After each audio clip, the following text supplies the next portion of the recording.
The first half of this topic dealt with correlation. If you're going to talk, get up.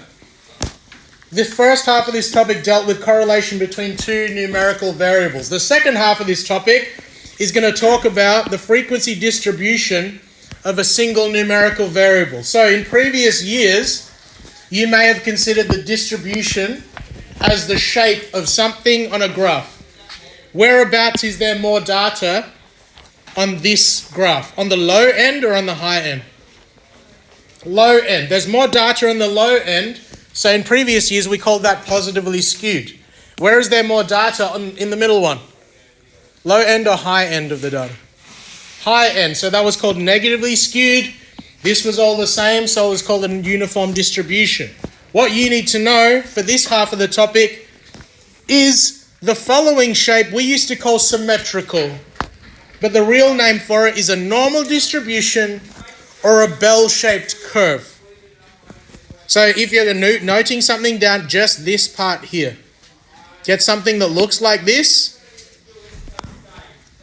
And it's called a normal distribution or a bell-shaped curve. What would you say? Whereabouts is most of the data in a bell-shaped curve?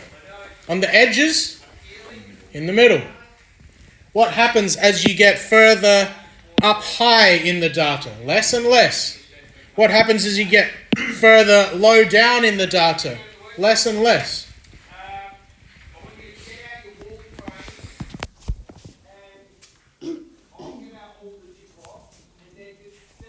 So the main points, this is called a normal distribution or a bell-shaped curve. And there's a graph that peaks in the middle, goes less and less on either side.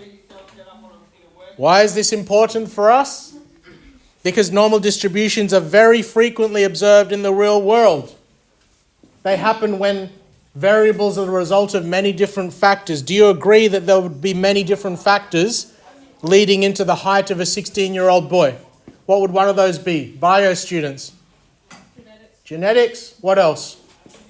Because that environmental factors like diet. Okay? Many factors would affect the height of a 16-year-old boy. But if I was to measure the height of all 16-year-old boys at this school, do you agree that there would be a lot that are average height? Would there be less and less as they got taller and taller? Would there be less and less as they got shorter and shorter? Normal distribution. Massive apples from a tree. That would be normally distributed. There would be a lot of average weight apples. There would be less and less really thick boy apples. And there'd be less and less small apples. So do you agree that normal distributions would pop up literally everywhere? So this will be familiar to the methods kids. First stuff in blue is what you should get down. Mathematically, a normal distribution can be fully described using two number parameters. They are the mean, and the symbol for the mean looks like a U, but then it's got a tail on the left. That symbol is used to represent the mean. The reason why I have to show you that is because it looks like that on your graphics calculator when you start using it. And then the other number parameter that describes a normal distribution is called the standard deviation. And it literally looks like a circle, an O, with a little Elvis haircut. That's the symbol for the standard deviation. And pretty much from now on, I'm going to call it STDev. Because I don't want to say standard deviation all the time. STDev is the shortening for standard deviation. So can I give you a couple of minutes? Can you get this stuff in blue, please?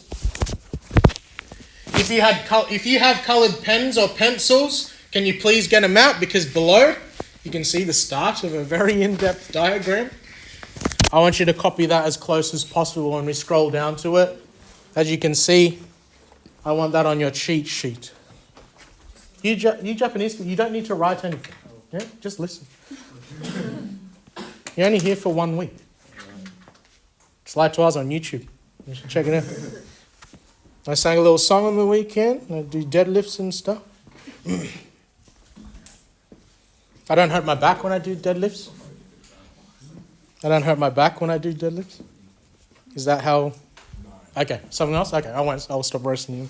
All right, this diagram is hardcore, but it covers all of the factors that make a normal distribution. So can you copy that as well as you can? So a normal distribution looks like this. It's a bell shape. It's symmetrical on both sides. Symmetrical on both sides. Where do you notice the middle of the normal distribution is? What was this symbol? What did that symbol stand for? The mean. So a normal distribution is centered over the mean. Can someone tell me what the little O with the Elvis haircut stood for? It was either the mean or the ST-dev. Which one was it? ST-dev. And so what I'm trying to get at here is this number here, whatever it is, it's the mean plus a standard deviation. This one is the mean plus 2 standard deviations. And this last one here is the mean plus 3 standard deviations. Then it goes 3 standard deviations back the other way.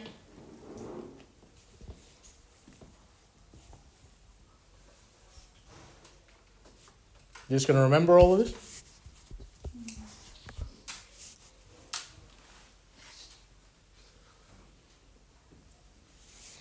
All right, I'll give you time to copy that down as you sit in awkward silence.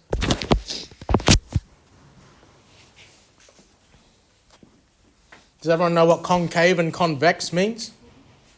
So concave, it looks like the mouth of a cave. Convex is the opposite. So when you are drawing this, you are marked based on shaping it correctly. So the middle part of a normal distribution has to be curved upwards, concave.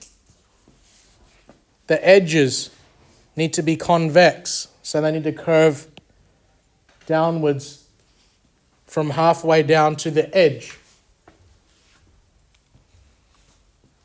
People lose marks if they draw a normal distribution that looks like that, because that's all concave. I don't want triangles. This is not a normal distribution. If I see, when you're drawing a normal distribution, that you have like a bulge and then 2 opposite bulges, you get credit for that. Okay? But yeah, just be wary if you make it look weird. Probably erase and try again.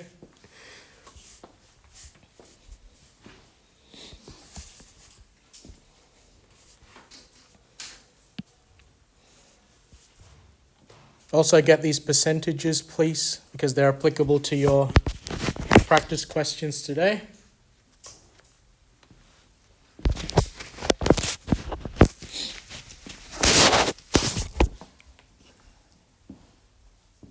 You guys only here for a week? 1 week? 1 week. Do you have an excursion this week? You going to the Central Market? No. Tomorrow? No. One of the only cool things in Adelaide. And is it really that cool? It's just a market. Have you guys seen koalas yet? No. Yes? No, yet. Not yet? Get ready. Don't walk under too many trees. Yeah, we call, in Australia we call them drop bears. So if you... No, no good. And then when you look, they got claws. They trick you. They eat just leaves, but then when they see, if you stare too close, they look cute. I'll give you a couple more minutes, please, for this.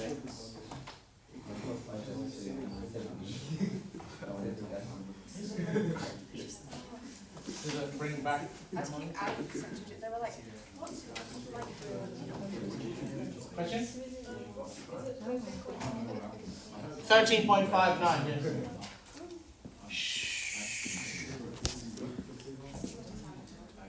Don't say any names when you're chatting, please, so I can upload it.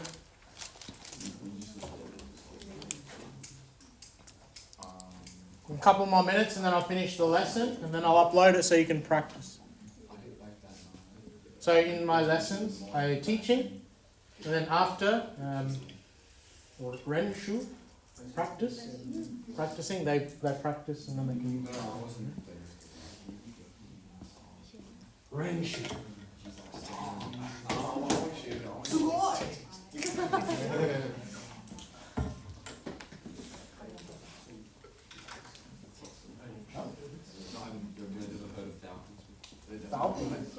They won't stoop to that level.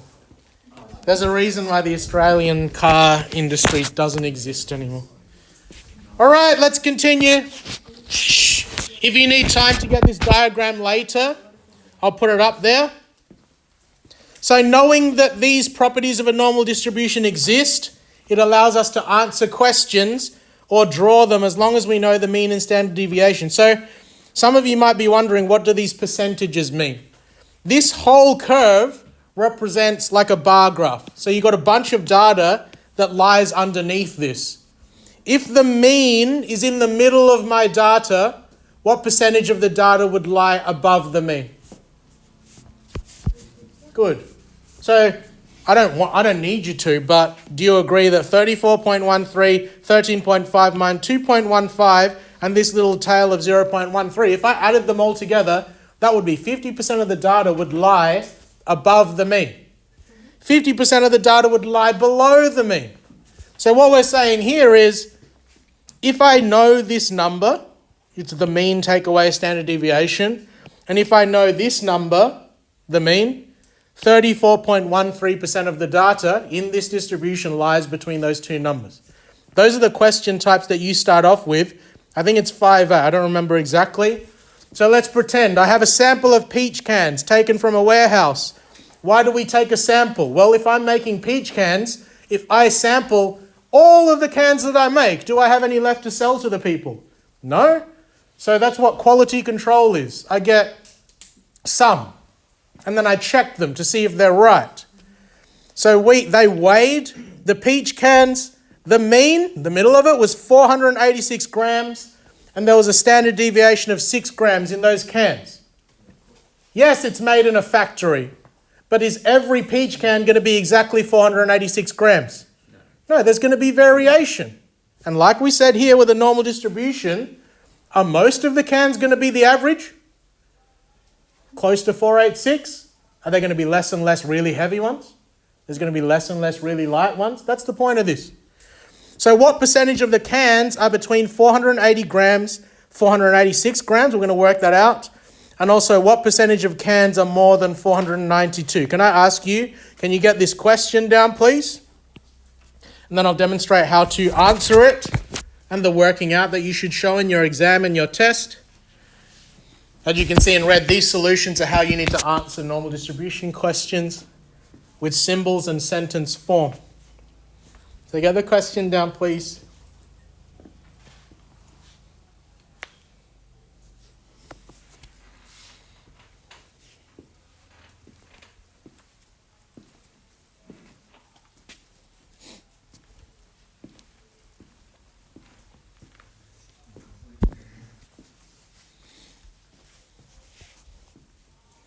All right, I'm going to demo how you should answer these.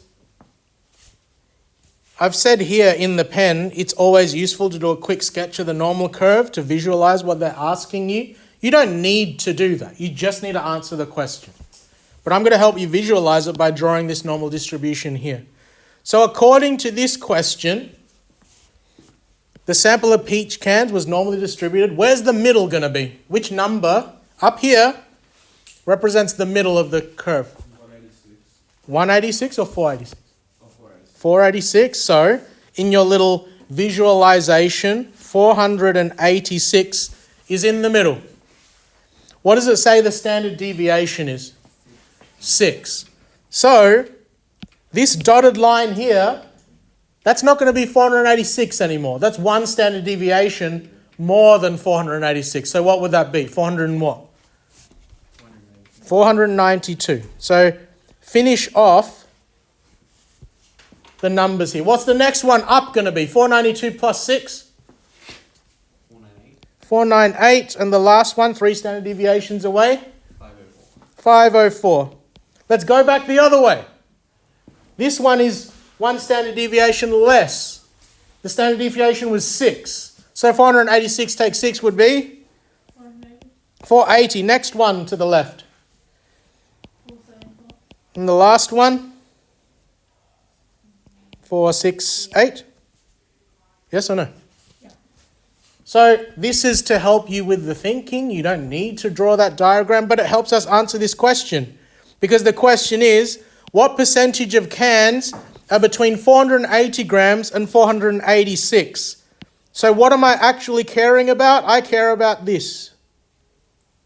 What percentage of the data lies there? Did you just take like 5 or 10 minutes drawing a diagram that told you the percentage? What was it? 34 point something. What was it? 34.13%. If you want to answer in words, you would go 34.13% of the cans are between 480 and 486 grams in weight. Can give you some time to get that down, please.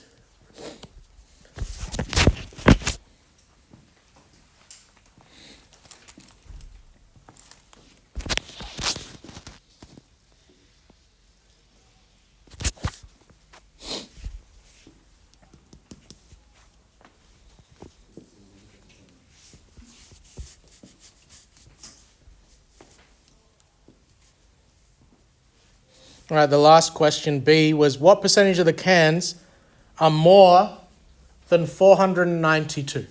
Someone game to colour in the right area of the normal distribution for cans over 492, yes or no? No? Too scared? You break my iPad or something? Yeah? Okay. No, you don't need to get up, I'll bring it to you. 409, greater than 492.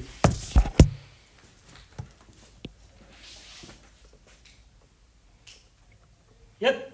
And the thing to think about as well is that we draw in year 12 the normal distribution up to just beyond 3 standard deviations. But is that really where it stops? The normal distribution goes on forever. Do I have space on the page to draw something that goes on forever? So we stop at 3. Okay? So here, 492, can someone tell me what percentage this section was? It wasn't 34.1. 13.59. What was this section? Sorry, 2.14. And then the little hanging on section. Sorry? 2.15. And the little section that goes on to infinity. 0.13. So what would I do to answer this question? What do I need to add together? 13.59. I need to add those together. So 13.59 plus 2.15 plus 0.13. I need to do that on the side. Is it? 9, 14, 17, 8,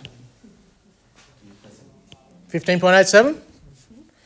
15.87% of the cans are more than 492 grams. Can you get that down, please? I'll stop recording so I can upload.